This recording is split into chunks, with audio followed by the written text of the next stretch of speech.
Bismillahirrahmanirrahim. Assalamualaikum warahmatullahi wabarakatuh. Alhamdulillah kita bertemu lagi dalam Karima, kajian Risalah Ilmu dan Agama yang diselenggarakan oleh Majelis Tablik dan Ketarjihan Pimpinan Pusat Aisyah bekerja sama dengan TV-mu atau TV Muhammadiyah. Oke, hari ini kita akan ngobrol lagi dengan topik yang lebih menarik lagi, yaitu seputar perempuan dan kekerasan dalam rumah tangga. Ini isu yang nggak pernah habis-habisnya, apalagi angka kekerasan dalam rumah tangga saat ini angkanya semakin naik, tidak semakin turun.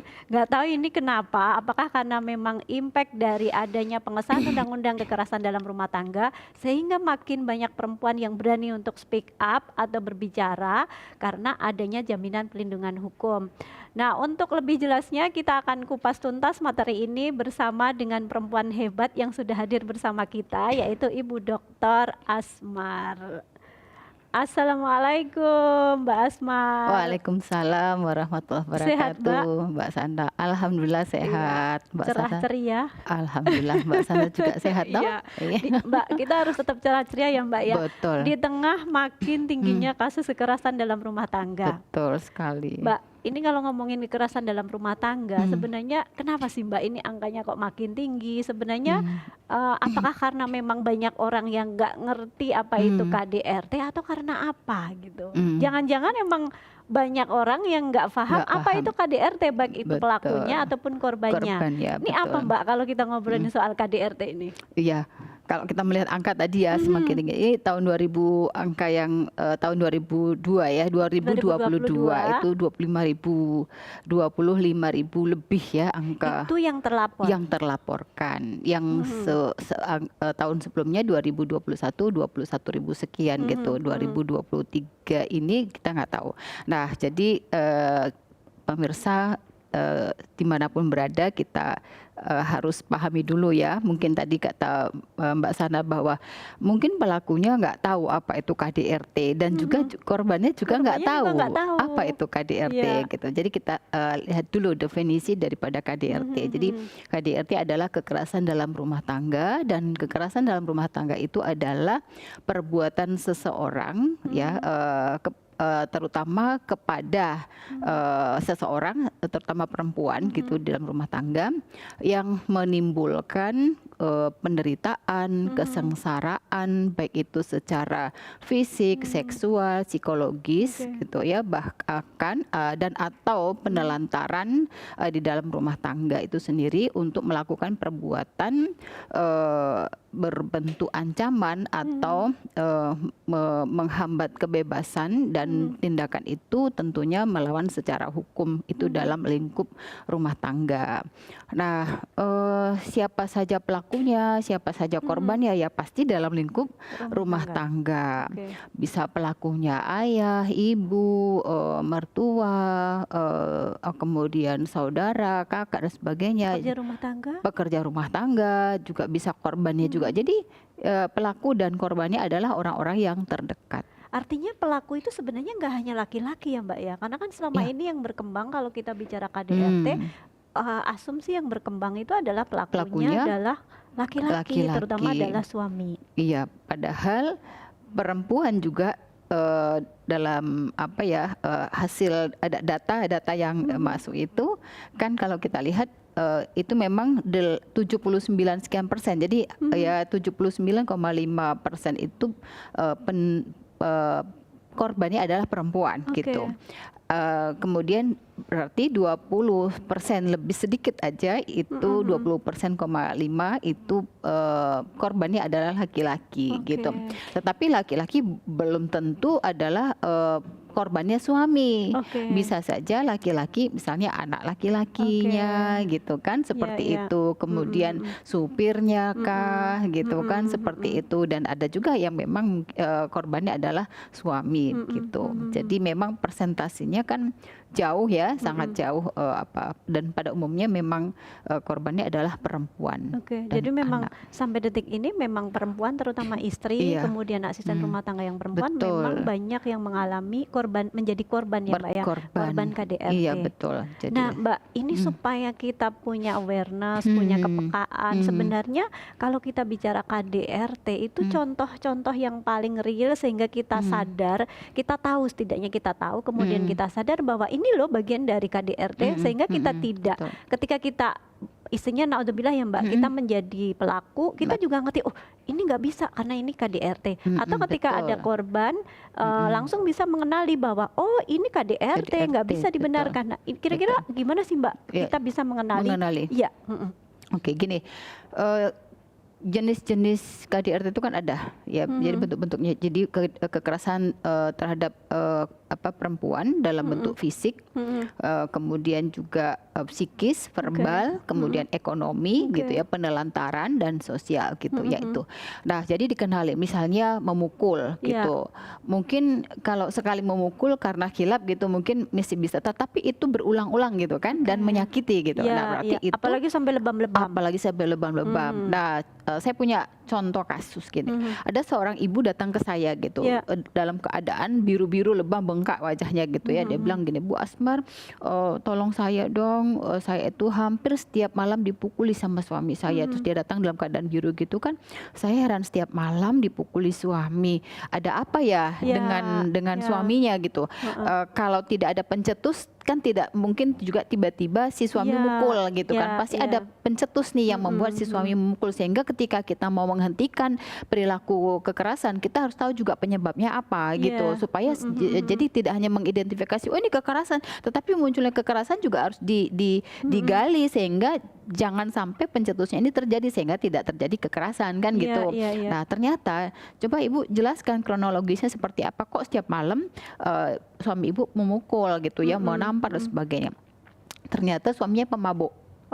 Pemabuk, pulangnya tengah malam gitu kan. Kemudian ketika dia pulang gitu, dia kan nggak sabar si istri tadi, begitu buka pintu langsung marah-marah gitu ya. Nah, kemudian namanya orang mabuk gitu ya, ketika dengar marah-marah gitu dan sebagainya, orang mabuk itu kan nggak normal, nggak sehat gitu ya, nggak sadar dia gitu, sehingga terjadi pemukulan dan itu setiap hari. Terus waktu datang ke saya bilang, coba mulai malam ini suami Ibu pulang, Ibu tidak usah ngomel. Nah, itu santai. Ibu tidak usah ngomel, Ibu tidak usah marah-marah, Ibu diam saja, buka pintu, kemudian siapkan minuman, air putih, bacakan Al-Fatihah atau apalah saya katakan gitu ya, berbentuk artinya teh manis hangat kah atau minuman yang dia sukai, buatkan itu. Walaupun dia dalam keadaan mabuk, nggak usah ngomel. Udah, nanti kita coba 1 minggu ini ya, kemudian nanti minggu depan datang lagi ke saya. Mukul nggak dia gitu. Nah, terus minggu berikutnya datang gitu ya, datang, iya Bu Asmar, saya nggak dipukul lagi. Ya Allah, kenapa ya baru sekarang, saya sudah bertahun-tahun saya seperti ini gitu. Nah, itu contoh-contoh kasus.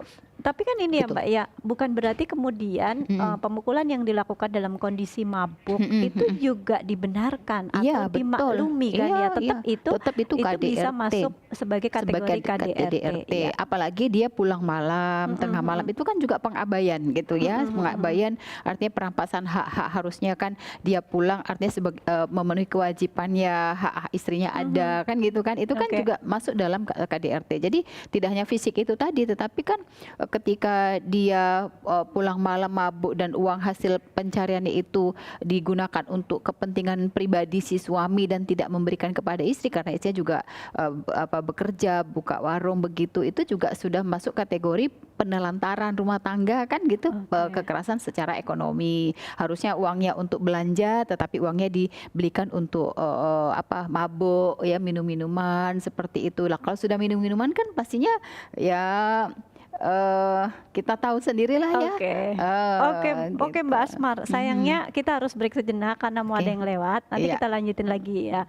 Oke, pemirsa Karima, kita break sebentar. Nanti kita lanjutkan lagi untuk mengenali lebih dalam tentang kekerasan dalam rumah tangga.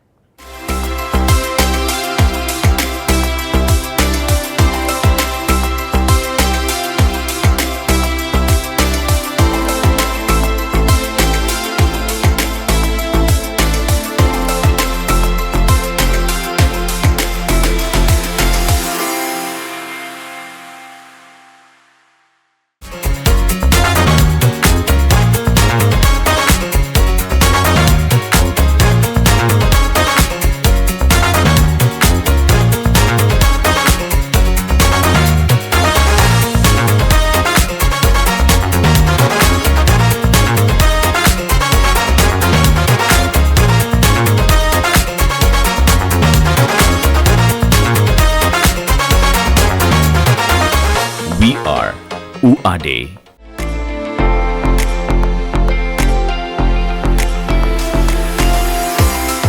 Assalamualaikum warahmatullahi wabarakatuh. Pemirsa yang dirahmati oleh Allah, jangan lupa selalu saksikan Karimah, kajian Risalah Ilmu dan Agama yang membahas permasalahan yang sekarang sedang berkembang di umat dan masyarakat, dan akan ditemani oleh ibu-ibu pimpinan pusat Aisyah yang tentunya akan sayang sekali untuk dilewatkan. Makanya jangan sampai terlewat ya. Wassalamualaikum warahmatullahi wabarakatuh.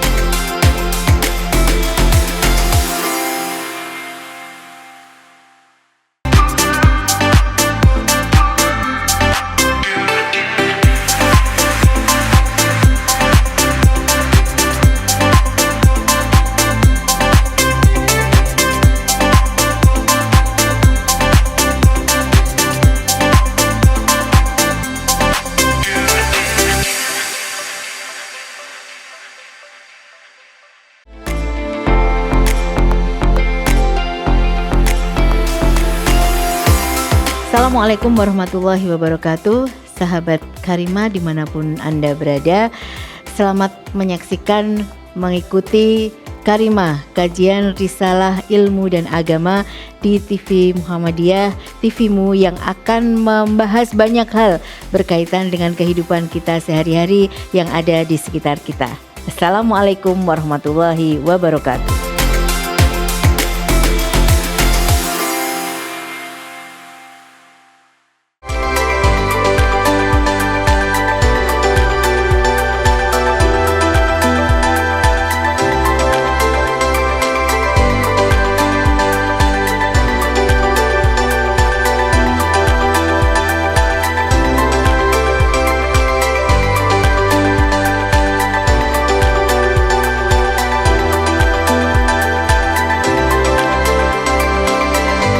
We are UAD.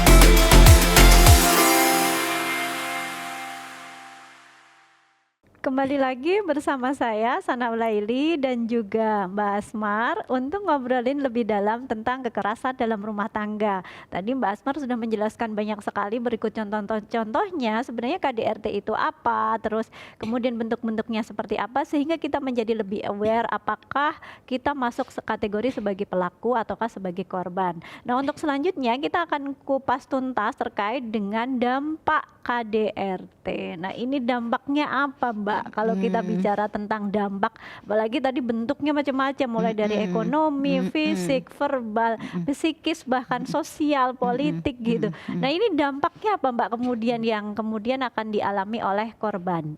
Dampaknya luar biasa ya, ada dampak yang terutama kalau itu dampak jangka panjang gitu ya.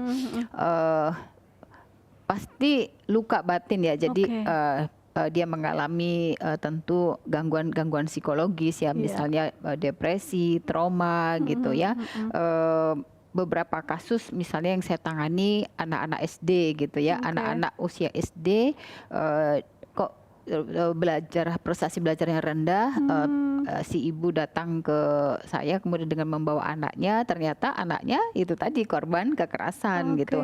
Dia tertekan karena ibunya selalu marah-marah, ngomel-ngomel, misalnya dengan mengeluarkan kata-kata kasar gitu ya. Nah, itu tadi yang bentuk daripada verbal, dan sehingga anaknya sakit hati gitu, sakit hati. Kemudian ketika di sekolah dia tidak termotivasi di sekolah untuk belajar, untuk berprestasi, karena yang dia ingat adalah kata-kata ibu gitu. Jadi pernah dia mengatakan, ini pengakuan dari anak-anak itu sendiri gitu ya, dia tertekan gitu.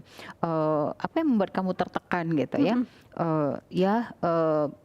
Itu kata-kata dari mama, kata-kata dari papa gitu, seperti itu. Kemudian seperti apa kata, ya gitulah gitu, gitu seperti apa, coba ceritakan gitu. Dia mengatakan bahwa ya kata dia selalu dikatakan berkaki 4 gitu ya, seperti itu. Kemudian sampai dikatakan mukamu seperti ini dan sebagainya. Jadi kata-kata yang menghina anak sendiri gitu ya, menyamakan wajah anak itu dengan sesuatu yang buruk seperti itu, sehingga anak itu mengalami luka batin gitu, luka batin, sampai akhirnya kita terapi dengan bagaimana dia bisa memaafkan ibunya, memaafkan bapaknya, sehingga itu tidak menjadi trauma yang berkepanjangan, sehingga itu tidak jadi toxic gitu ya, toxic parent gitu. Nah itu jadi ketika orang tua melakukan itu ataupun pasangan melakukan kekerasan di dalam rumah tangga, itu kan menjadi toxic ya, menjadi virus yang berkepanjangan yang menggerogoti ini psikis, dan akhirnya muncullah yaitu tadi emosi-emosi negatif, akhirnya penyakit-penyakit dan sebagainya. Itu baru dampak ketika misalnya orang tua melakukan kekerasan dalam rumah tangga yang korbannya anak gitu. Ya. Itu bisa dibayangkan bagaimana kalau korbannya perempuan atau ibu. Itu kalau korbannya perempuan ibu, nah itu juga karena ibunya korban dari bapaknya. Bapaknya ternyata punya will, kemudian sering tidak pulang, sampai si ibu sering mengintai si bapak itu perginya kemana, ternyata ada simpenan gitu ya, seperti itu will, yang kemudian itu kan kekerasan dalam rumah tangga juga kan, gitu. Terus kemudian si ibu tidak mendapatkan hak-haknya seperti itu. Nah akhirnya itu tadi ibu melampiaskan kepada anak. Jadi sebenarnya kekerasan dalam rumah tangga ini seperti mata rantai, Mbak Sana. Jadi ketika misalnya seorang istri menjadi korban itu tanpa dia sadar, dia tidak bisa karena dia di bawah pengaruh oleh kekuasaan gitu ya. Maka dia secara tidak sadar dia kan nggak bisa membalas kepada pasangannya, tetapi secara tidak sadar dia melakukan kepada anaknya gitu. Seperti itu. Itu yang terjadi. Mbak, kira-kira sebenarnya KDRT ini terjadi karena apa, Mbak, penyebabnya? Apakah karena memang gak ada pengetahuan, atau karena habit atau kebiasaan atau budaya, atau ada faktor lain yang kemudian memunculkan yang namanya kekerasan dalam rumah tangga? Nah, banyak sekali penyebab ya, faktor-faktor penyebabnya. Pertama, orang-orang dengan kepribadian yang temperamen. Temperamen, emosional, reaktif itu rentan menjadi pelaku KDRT. Gitu. Apalagi ada pencetusnya gitu kan, orang tipe-tipe orang yang nggak sabaran seperti itu, kemudian cara berpikirnya reaktif tidak proaktif. Nah itu rentan menjadi pelaku KDRT. Nah itu salah satu perbedaan. Yang kedua adalah situasi gitu kan, yang namanya ketika kita hidup di dalam keluarga itu kan pasti ada saja kejadian-kejadian, misalnya anak, persoalan bagaimana pengasuhan dan sebagainya gitu ya.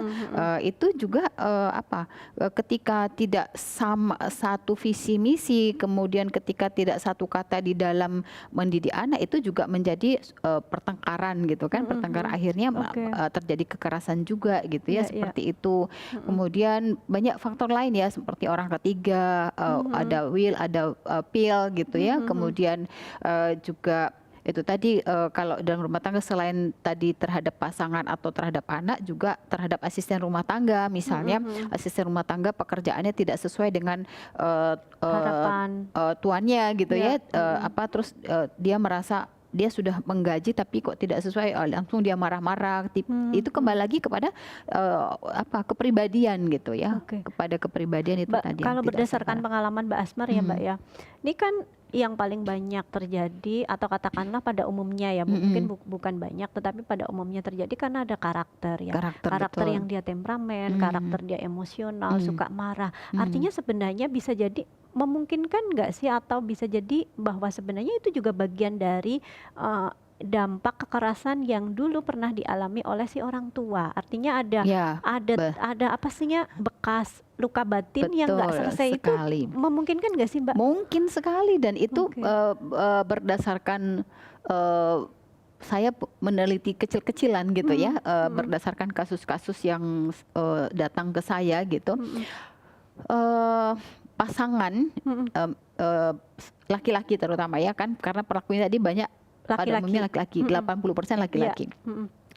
Pasangan yang melakukan KDRT itu kalau di flashback ke belakang itu pertama kan dia juga memiliki rata-rata kepribadian yang itu tadi ya, temperamen gitu, kemudian reaktif, tetapi kita lihat lagi pengasuhan. Jadi biasanya saya tidak bisa bilang mengatakan biasanya ya, tapi berdasarkan kasus-kasus yang saya tangani dan saya artinya flashback ke belakang, dia mengalami kekerasan dari ibunya gitu. Jadi misalnya ketika waktu masih kecil tuh jatuh, bukan ditolongin sampai berdarah, tapi malah dibilangi kamu nggak hati-hati, kamu nggak bisa lihat jalan yang benar dan sebagainya gitu. Jadi justru si anak dimarahi, harusnya kan mendapat pertolongan, sampai seperti itunya gitu ya. Nah itu tuh justru ketika dia tidak mendapatkan kasih sayang yang utuh dari ibunya gitu, karena anak laki-laki itu bagaimana dia belajar berkasih sayang kepada pasangannya, dia sebenarnya belajar dari ibunya. Ketika ibunya memberikan kasih sayang yang sesuai dengan dia butuhkan, maka nanti dia akan bisa memberikan kasih sayang yang dibutuhkan oleh istrinya. Tetapi ketika dia waktu di dalam fase masih anak-anak kecil sampai dia terbentuk gitu ya, sampai dia dewasa, tidak mendapatkan itu dari ibunya, maka dia juga nanti tidak tahu bagaimana caranya memberikan kasih sayang kepada istrinya gitu. Padahal kalau ditanya dia cinta nggak kepada istrinya, pasti cinta. Sayang nggak, pasti sayang. Tetapi tidak tahu bagaimana cara mengekspresikan kasih sayangnya itu kepada pasangannya. Mbak, gitu. kita break dulu. Ini makin menarik. Ternyata bicara soal KDRT itu tidak jauh-jauh dari juga soal circle pengasuhan yang itu berlanjut dan tidak ada satu siklus yang memutus mata rantai sehingga turun-temurun atau itu menjadi habit yang kemudian berdampak kepada pengasuhan berikutnya. Baik, kita break dulu sejenak. Nanti kita kembali lagi bersama Karima.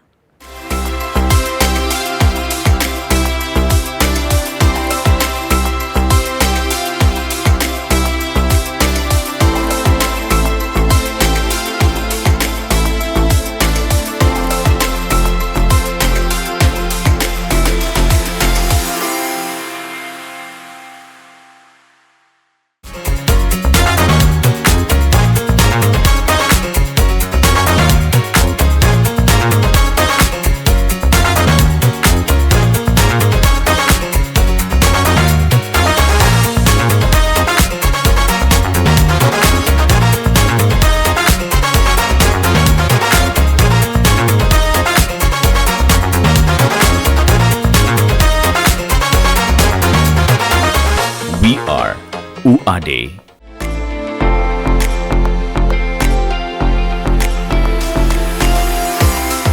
Assalamualaikum warahmatullahi wabarakatuh. Pemirsa yang dirahmati oleh Allah, jangan lupa selalu saksikan Karima, kajian Risalah Ilmu dan Agama yang membahas permasalahan yang sekarang sedang berkembang di umat dan masyarakat, dan akan ditemani oleh ibu-ibu pimpinan pusat Aisyah yang tentunya akan sayang sekali untuk dilewatkan. Makanya jangan sampai terlewat ya. Wassalamualaikum warahmatullahi wabarakatuh.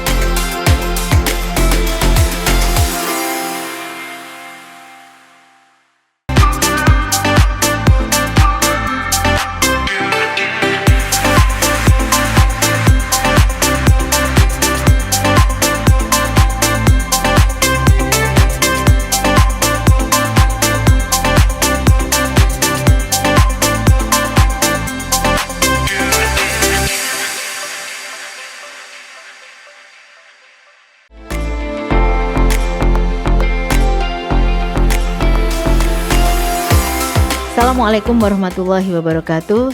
Sahabat Karima dimanapun Anda berada, selamat menyaksikan, mengikuti Karima, kajian Risalah Ilmu dan Agama di TV Muhammadiyah, TVmu yang akan membahas banyak hal berkaitan dengan kehidupan kita sehari-hari yang ada di sekitar kita. Assalamualaikum warahmatullahi wabarakatuh.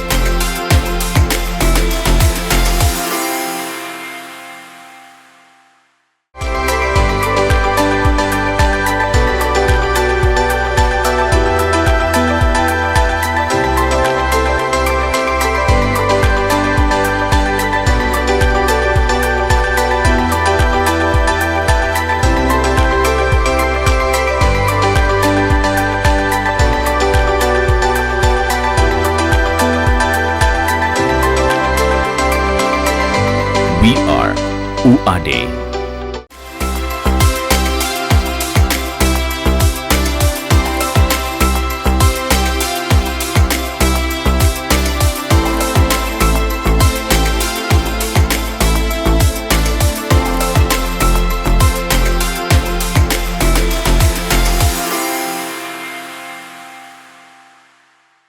Baik, kembali lagi bersama kami berdua di Karima, kajian risalah ilmu dan agama. Kita akan melanjutkan topik hangat kita tentang kekerasan dalam rumah tangga. Tadi Mbak Asmar sudah menyebutkan banyak tentang bagaimana kita mengenalinya, kemudian bagaimana dampaknya terkait dengan kekerasan dalam rumah tangga, baik itu kepada korban yang dia posisinya sebagai istri ataupun posisinya sebagai anak. Nah, sekarang kita akan coba ngulik lagi lebih dalam tentang apa sih yang perlu kita lakukan ketika kita melihat kasus-kasus kekerasan dalam rumah tangga, baik itu yang menimpa misalnya ibu kita, adik kita, tetangga kita atau siapapun. Apa sebenarnya yang perlu kita lakukan? Atau ketika kita sudah mengenali bahwa kita menjadi korban kekerasan dalam rumah tangga atau menjadi pelaku, apa sebenarnya yang perlu kita lakukan sehingga kekerasan dalam rumah tangga tidak terjadi? Ini gimana, Mbak? Supaya ini angka kekerasan tidak makin tinggi, tidak makin banyak perempuan yang menjadi korban, dan siapapun tidak ada korban di dalam kekerasan dalam rumah tangga. Apa yang perlu kita lakukan? Nah, pertama bagi individu korbannya dulu ya. Nah, kalau dia memang sudah mengalami kekerasan, berarti kita harus memberikan dukungan emosional dan pendampingan atau juga dukungan secara spiritual kepada korban. Nah, kemudian untuk korban ataupun juga orang siapa saja yang belum jangan sampai menjadi korban gitu ya, maka kita juga harus mengenali kekerasan terhadap perempuan itu seperti, tapi kan tadi sudah ya diterangkan bahwa pemukulan, kata-kata yang kasar, kata-kata yang melukai hati gitu, itu juga kekerasan, pengabaian dan sebagainya, yang mempermalukan gitu, merampas hak-hak itu. Nah, itu jadi kenali itu, terus kenali tadi penyebabnya ya, supaya ini tadi kan dari gambaran cerita kasus tadi kan berarti pencetusnya itu marah-marah, ngomel-ngomel gitu kan. Nah, pencetusnya itu yang dihindarkan gitu supaya jangan sampai terjadi gitu. Itu upaya-upaya secara individual. Tetapi upaya-upaya kita sebagai organisasi besar, apa sih yang bisa kita lakukan? Maka kita harus melakukan sebuah upaya promotif preventif. Jadi promotifnya apa? Ya memberikan sosialisasi kepada seluruh warga masyarakat. Kalau di Muhammadiyah Aisyah itu kan sampai ke ranting gitu ya. Jadi sebenarnya secara struktural kita mudah untuk memberikan sosialisasi ketika kita memberikan pengajian atau acara-acara apa. Jadi di situ disisipkan bagaimana usaha-usaha promotif preventif ini agar angka kekerasan bisa menurun gitu. Dan semua sadar bahwa kekerasan itu ya akan berdampak pada hal-hal yang tidak diinginkan ya, kekerasan lagi atau juga trauma ataupun gangguan-gangguan yang mengakibatkan kerugian pada keluarga itu sendiri. Kemudian selain itu adalah program-program yang terkait dengan bagaimana pelatihan-pelatihan, peningkatan SDM, kemudian upaya-upaya penanganannya, misalnya upaya-upaya kuratif ya bagi kalau yang sudah ada korban. Sekarang kan korbannya banyak nih. Ya. Korbannya banyak, apalagi ya terkait dengan korban pelecehan seksual atau kekerasan seksual itu semakin banyak gitu dibanding dengan yang fisik tadi ya itu. Nah, tentu kita harus ada upaya-upaya kuratif, upaya-upaya penanganan gitu ya. Nah, upaya-upaya penanganan ini tentu memerlukan SDM, perlu ada pendampingan gitu ya, sampai dengan proses dan sebagainya gitu. Nah, kemudian kalau kita tahu misalnya ini sampai kita tahu nih tetangga kita gitu, tetapi dia misalnya cerita ke kita gitu ya, dia nggak berani melaporkan, maka ada namanya delik aduan gitu kan, ada delik biasa, ada delik aduan. Kalau delik biasa itu kan memang dilakukan oleh kepolisian terkait dengan misalnya penipuan gitu-gitu ya, pencurian dan sebagainya. Tapi kalau delik aduan itu ya terkait dengan kasus-kasus pidana yang seperti kekerasan ini gitu, kekerasan dalam rumah tangga atau pelecehan seksual atau tindak perdagangan orang gitu dan sebagainya. Itu juga kan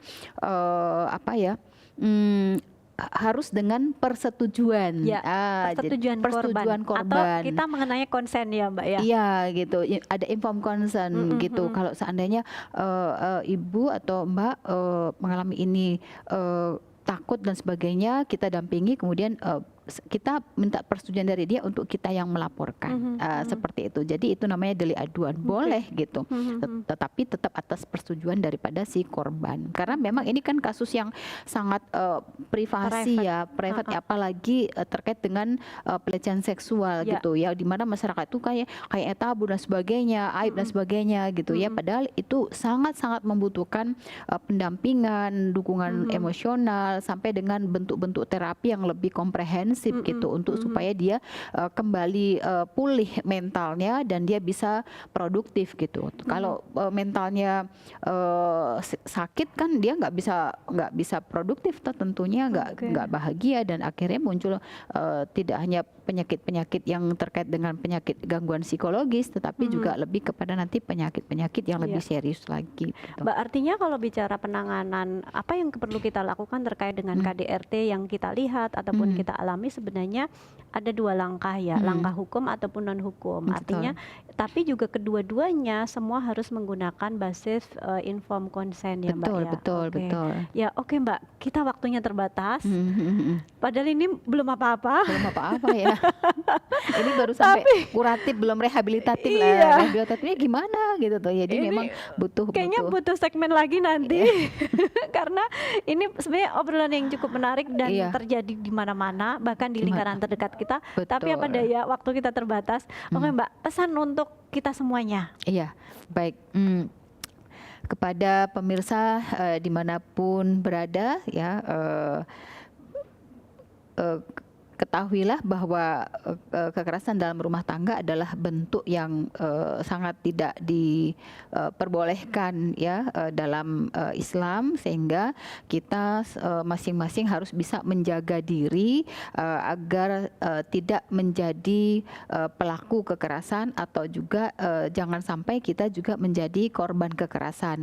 Oleh karena itu, apa yang harus kita lakukan adalah bagaimana kita mencari tahu apa sih itu kekerasan, seperti apa bentuknya, kemudian bagaimana cara-cara kita agar kita bisa mengendalikan diri, kemudian memperbaiki diri agar tidak terjadi kekerasan, kemudian pencetus-pencetus terjadinya kekerasan apa, sehingga kita jadi tahu, oh kalau seperti ini terjadi kekerasan, coba dirubah. Jadi bahwa dalam hidup itu kita sendiri sebenarnya melakukan sebuah eksperimen terhadap diri kita sendiri, maka itu perlu kita lakukan terus menerus sehingga kita menjadi pribadi yang survive, tangguh, sehingga kita terhindar dari tindakan kekerasan dan kita jangan sampai menjadi pelaku kekerasan. Baik. Kali itu closing statement saya. Terima kasih. Terima kasih Mbak Asmar. Semoga kita bisa bertemu lagi di lain kesempatan untuk membahas lebih dalam tentang isu KDRT.